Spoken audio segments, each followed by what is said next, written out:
SCP-173, the Sculpture. SCP-173, also known as the Sculpture, is the original nightmare that started it all. Literally.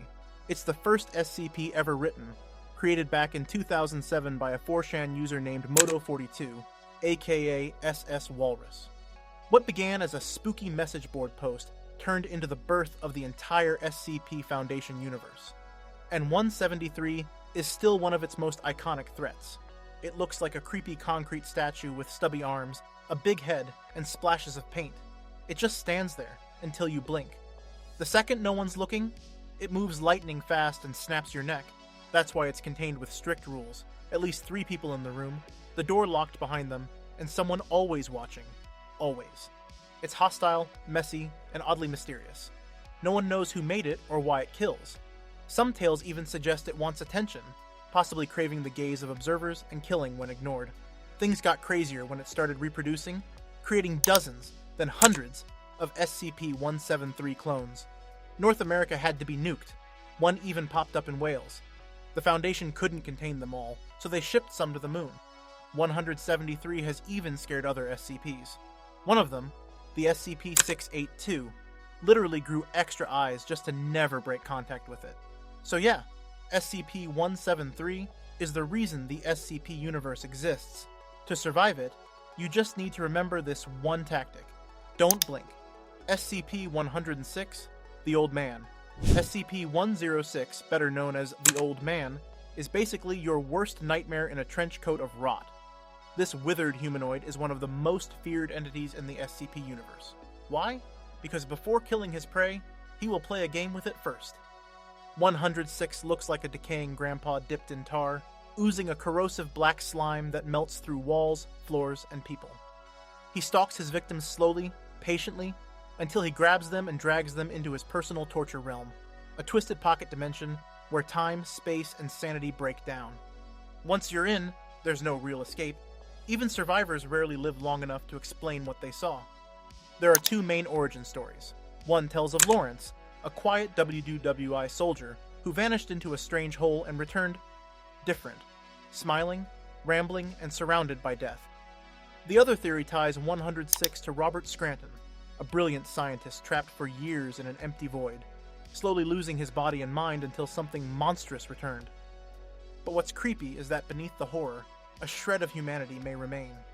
In several fictional tales, 106 longs for his wife, and when photographed with SCP-978, an anomalous camera that reveals a subject's deepest desire, he's seen walking through a field toward a woman with open arms. Still, whatever's left of the man he was is buried deep beneath something far more sinister. And when the smell of rot creeps in, and the walls start to corrode, it's already too late. SCP-610, the Flesh That Hates. The Flesh That Hates is one of the most disturbing anomalies in the entire Foundation mythos. Imagine a disease so aggressive that it doesn't just infect people. It mutates them into writhing, fleshy abominations, twisting their bodies into grotesque shapes that barely resemble humans anymore. The infection spreads through direct contact, and once you're touched, there's no coming back. Victims transform into monstrous forms that sometimes crawl, sometimes drag themselves across the ground, and sometimes build entire shrines out of flesh. In fact, these infected creatures often act strangely religious, hinting at a possible connection to the Sarkic cults and their god, Grand Karcist Ion. Some stories suggest Ion himself unleashed the plague centuries ago as a weapon, while others blame Soviet experiments that went wrong. The Foundation tried studying 610 firsthand, but quickly realized it was suicide to send live researchers. Instead, they used drones and rovers to explore. These revealed massive underground tunnels coated wall to wall with living tissue, leading explorers to believe the infection isn't merely a disease, it's part of something much bigger. SCP-610 is so unstoppable that the Foundation doesn't even try to contain it in the traditional sense. They just isolate the infected zones and pray nothing gets out. Think zombies are scary? This is worse. This is the flesh itself turning against you. SCP-096, the Shy Guy. The Shy Guy, SCP-96, is one of the most iconic and terrifying figures in the SCP Foundation universe. This pale, lanky humanoid stands over 7 feet tall, looks like it hasn't eaten in months, and spends most of its time quietly pacing in its containment chamber. Totally chill. Until someone sees its face. And that's where things go very wrong. It doesn't matter if you see 096's face in person, in a photo, or through a camera feed. The second your eyeballs catch a glimpse, 096 knows, instantly. It starts wailing, covering its face in pure distress, like it just got caught in its ugliest selfie. Then, after about a minute of crying and screaming, it locks on and charges. And when we say nothing can stop it, we mean nothing. It'll rip through walls, tanks, helicopters, you name it, just to get to you. And once it does, you're gone. Nobody knows exactly how it kills.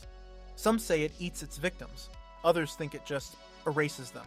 But when it's done, it goes right back to pacing and crying like nothing ever happened. Where did it come from? Maybe it was once a human, an insecure child mocked for how they looked, who eventually snapped. Or maybe it's just something not meant to be seen at all. Either way, one thing's for sure. Don't look at it. Seriously. Not even a pixel. SCP-682, the hard-to-destroy reptile. Better known as the hard-to-destroy reptile, SCP-682 is basically the SCP Foundation's biggest headache. It's a massive, crocodile-like monster that refuses to die, no matter what the Foundation throws at it. Acid baths, explosions, reality benders, you name it. 682 survives, heals, and usually comes back angrier than before. On the surface, it looks like a hulking reptilian beast with claws, teeth, and scaly hide. Sometimes it's described with extra eyes, or even strange limbs. It grows to adapt during a fight. The Foundation keeps it submerged in acid just to slow it down, but even then, it's constantly regenerating. When asked why it hates humans so much, it simply replies, "Because you are disgusting." What makes 682 especially terrifying is its intelligence. It isn't a mindless monster. It talks, plots, and outsmarts even the cleverest containment attempts. Some stories even tie it back to ancient myths, suggesting it might be the original serpent from the Garden of Eden, cursed to live forever. Despite its rage, there are odd moments of softness. SCP-682 seems to tolerate SCP-053, a little girl, letting her doodle on its scales. And in one photo taken with the Desire camera, it showed something far stranger, a glimpse of longing, almost like it wishes for an end. Still, every termination attempt has failed. 682 adapts, survives, and keeps coming back for more. So, if you ever hear the words containment breach, followed by a deep reptilian roar, best advice, don't stick around to see if this is the day it finally dies. It won't be. SCP-939 with many voices. SCP-939 is one of the creepiest hunters in the SCP universe. Imagine a big, red, skinless dog-like creature, standing taller than most humans, with sharp claws, a jaw full of glowing teeth, and no eyes. None at all. Instead, it sees the world through heat and sound. And here's the kicker. It hunts by talking. These monsters lure people in by mimicking human voices. You might hear someone calling for help in the dark, maybe even in the voice of a friend or co-worker. But follow the sound, and what's waiting is a pack of 939s ready to tear you apart. They can even replay the last words of their victims, which makes them extra chilling. What makes them even stranger is that 939 doesn't actually need to eat. They lack normal organs like stomachs or hearts, yet they still bite, kill, and sometimes give birth to litters of young that first resemble human babies before shedding their skin to reveal their true monstrous form.